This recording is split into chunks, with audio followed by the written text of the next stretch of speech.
ಎಲ್ಲರಿಗೂ ಸ್ವಾಗತ. ಇವತ್ತಿನ ವಿಷಯ ಬಂದು ಶ್ರೀ ರೇಣುಕಾ ದೇವಿ ಅಥವಾ ಶ್ರೀ ರೇಣುಕಾ ಯಲ್ಲಮ್ಮನವರ ಜಾತ್ರೆ ಮಹೋತ್ಸವದ ಬಗ್ಗೆ ನಿಮ್ಮೊಂದಿಗೆ ಹಂಚಿಕೊಳ್ಳಲು ಬಯಸುತ್ತೇನೆ. ಅವತ್ತು ತುಂಬ ಜನ ಬಂದಿದ್ದರು. ಇದು ಯಾವಾಗ ಆಯಿತು ಅಂದರೆ ಮೇ 11ರಿಂದ 13 ತನಕ. ಆದರೆ ಸಿಕ್ಕಾಪಟ್ಟೆ ಜನಗಳು ಬಂದಿರು. ಆದರೆ ನಾನು ಹೋಗಿದ್ದು ಅಲ್ಲೇ ತುಂಬ ಲೇಟ್ ಆಯಿತು. ಅಲ್ಲೇ 11 ಗಂಟೆ ಆಯಿತು. ಆವಾಗಲೇ ಅಷ್ಟೊಂದಾಗಲೇ ತುಂಬ ಜನಗಳು ಹೋಗಿದ್ರು. ಇದು 15 ವರ್ಷಕ್ಕೊಂದ್ಸಲ ಆಗೋ ಜಾತ್ರೆ.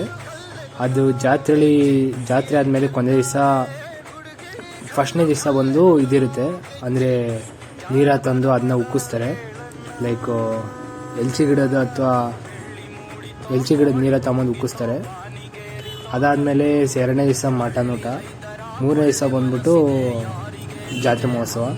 ನಾನು ನಮ್ಮ ಅಮ್ಮಂಗೆ ಜಾತ್ರೆಗೆ ಬಂದಿದ್ದ ಆಟ ಸಾಮಾನುಗಳಲ್ಲಿ ಅಮ್ಮ ಇದು ಕೊಡ್ಸಮ್ಮ ಅಂದರೆ ನಿಂಗೆ 3 ವರ್ಷ ಕಾಲೇ ಮದುವೆ ಮಾಡೋಕೆ ಇನ್ನು ಆಟ ಸಾಮಾನುಗಳ ಮೇಲೆ ಆಸೆ ಇಕ್ಕಂಗೆ ಕೂತಿದ್ದೀರ ನಡೆಯಲ್ಲ ಅಂತ ಹೇಳಿ ನಮ್ಮನ್ನು ಬೈದರು. ನಾನಿನ್ನೇನು ಮಾಡೋಕ್ಕಲ್ಲ ಅಂತೇಳಿ ಸುಮ್ಮನೆ ಬಂದೆ. ಆ ಪಾಪ ಹುಡುಗನ್ ನೋಡ್ತೀರ ನನಗೂ ಆಸೆ ಬತ್ತಿತ್ತು, ಅಯ್ಯೋ ಆಮೇಲೆ ನಮ್ಮ ಅಮ್ಮ 2 ಬೋಂಡ ಕೊಡ್ಸಿದ್ರು. ಆಮೇಲೆ ತಿನ್ಕೊಂಡು ಆರಾಮಾಗಿ ಮನೆಗೆ ಜುಟ್